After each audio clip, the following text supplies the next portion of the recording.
Bismillahirrahmanirrahim. Assalamualaikum warahmatullahi wabarakatuh. Alhamdulillah, wassalatu wassalamu ala rasulillah wa ala alihi wa sahbihi wa mawalah, wa la hawla wa la quwwata illa billah. Asyhadu an la ilaha illallah wahdahu la syarika lah, wa asyhadu anna Muhammadan abduhu wa rasuluh alladzi la nabiyya wa la rasula ba'da. Allahumma shalli wa sallim ala nabiyyina wa rasulina Muhammadin sallallahu alaihi wasallam wa ala alihi wa sahbihi ajma'in, amma ba'd. Pada intinya kembali kita memanjatkan puji dan syukur kepada Allah Subhanahu wa taala, Sang Penguasa seluruh alam semesta, Sang Rabbul Alamin, yang kita sering ikrarkan berpuluh-puluh kali di dalam surat Al-Fatihah. Alhamdulillahirabbil alamin. Tuhan penguasa seluruh alam semesta, kepadanya kita memuji dan memuja. Alhamdulillah, pada kesempatan ini kita dapat bermuajahah setelah tahun lalu kita di lockdown karena ada pandemi dan isu pandemi. Namun kita sebagai umat Islam yang mempunyai arahan Al-Quran dan As-Sunnah, maka hendaklah kita kembali kepada hidayatul Quran dan hidayatul Sunnah. Bagaimana ketika hal ini bisa dikatakan sebagai ujian. Pandemi yang sudah lama berlarut-larut membuat acak-acakan, membuat semua urusan dunia, bahkan urusan akhirat pun terkena dampak negatifnya. Bahkan banyak hati-hati kita menjadi keras, banyak hati-hati kita menjadi tidak tenang, khawatir, takut. Padahal rasa takut dan khawatir itu adalah sebuah ujian. Sebagaimana Allah Subhanahu wa taala berfirman, "Walanabluwannakum bisyai'in minal khauf." Dalam salah satu surat Al-Baqarah ayat 155 kalau tidak salah, atau 154, 155 ya. Allah mengingatkan kepada kita semua sebagai umatnya Al-Quran. Ketika kita ditimpa musibah, ternyata musibah itu diantaranya adalah al-khauf, rasa takut. Takut mati, takut terpapar, takut terinfeksi virus. Itu bagian dari ujian Allah ternyata. Walanabluwannakum, dan demi sungguh kami akan menguji kalian bisyai'in minal khauf, dengan sesuatu di antaranya sifat rasa takut kita. Takut mati termasuk ya. Karena dalam situasi seperti ini kita hendaklah mengamalkan dua hal. Mengamalkan hidayatul Quran, yaitu ayat Al-Baqarah sebelumnya, yang mana Allah mengingatkan hendaklah orang-orang beriman itu ketika menghadapi musibah hendaklah bersikap sabar. Kalaulah musibah pandemi yang berlarut-larut ini dianggap adalah musibah atau ujian, Al-Quran mengarahkan bersabarlah dan berdoa. Itu kuncinya. Bersabar, berdoa merupakan kunci. Berbagai macam usaha, upaya, ikhtiar dunia telah dilakukan.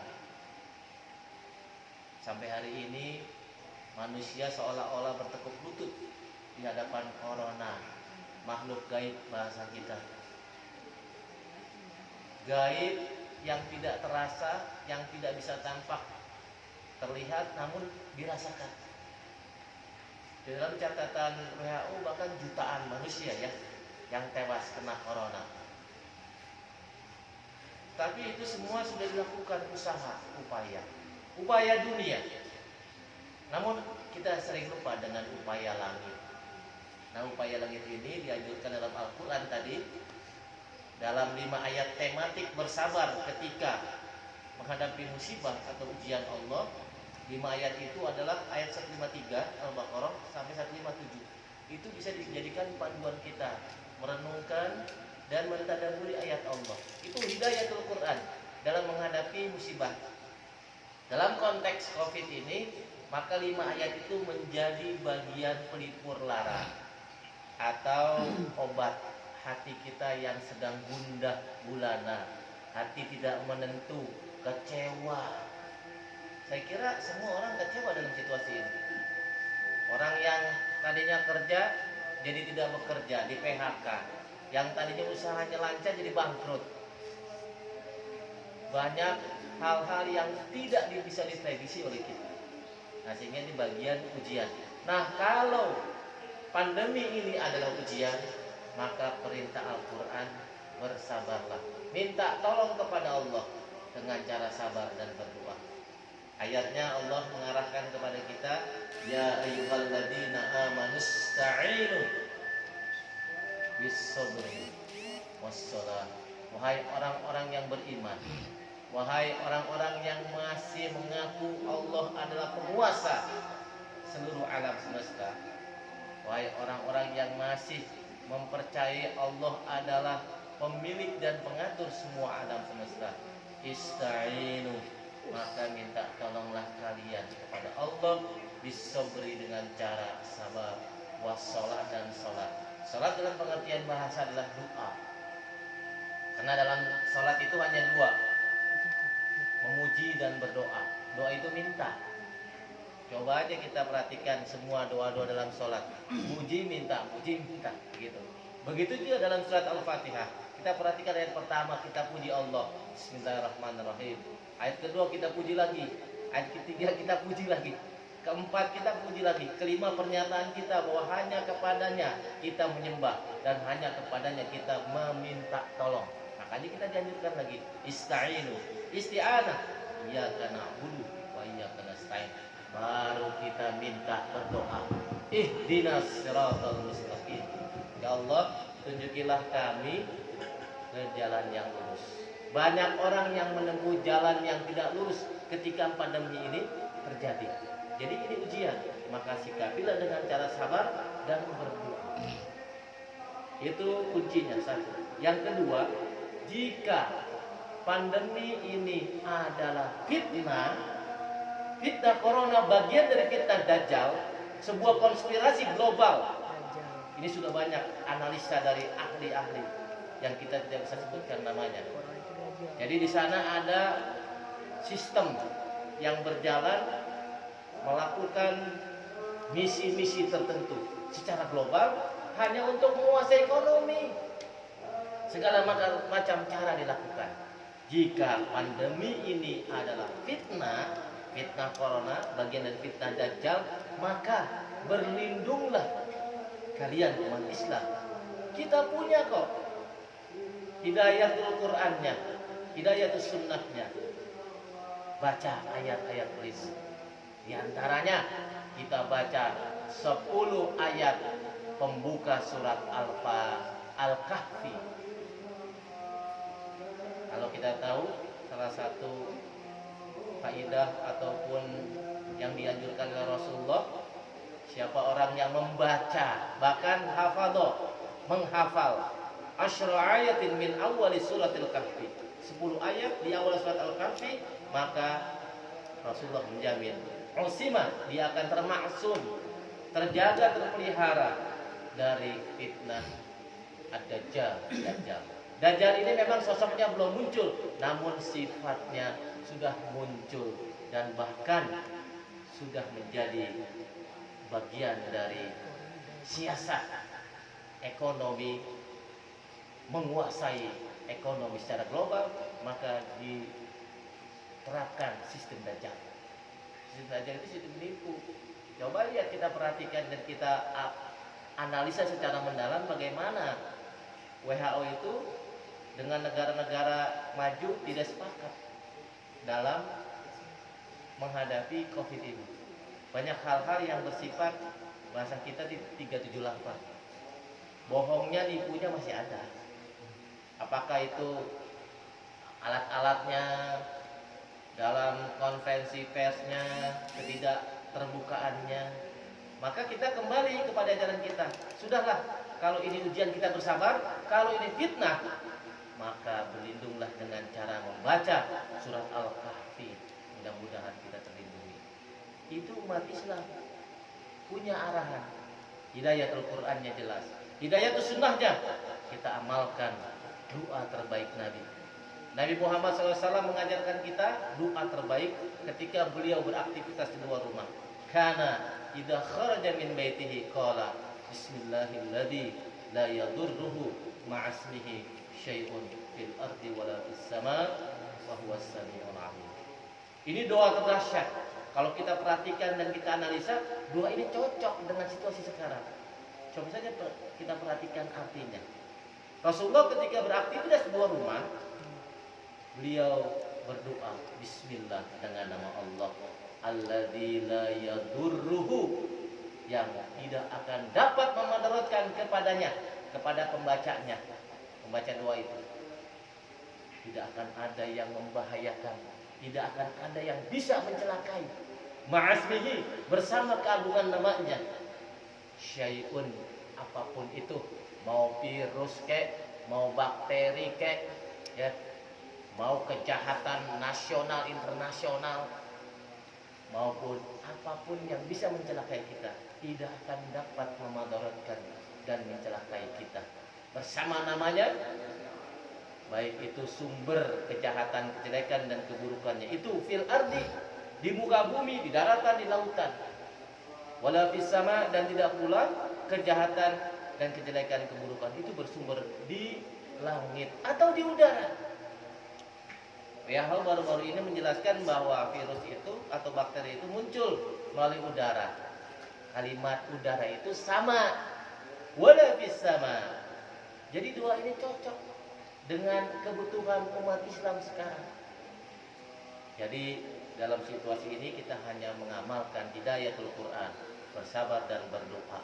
Yang kedua, kalau ini ujian kita bersabar, kalau ini fitnah kita berlindung pada Allah dengan ayat-ayat sucinya. Al-Kahfi 10 ayat, mudah-mudahan hafal. Satu lagi, jadi senjata kita adalah doa. Doa itu mampu menyampingkan takdir.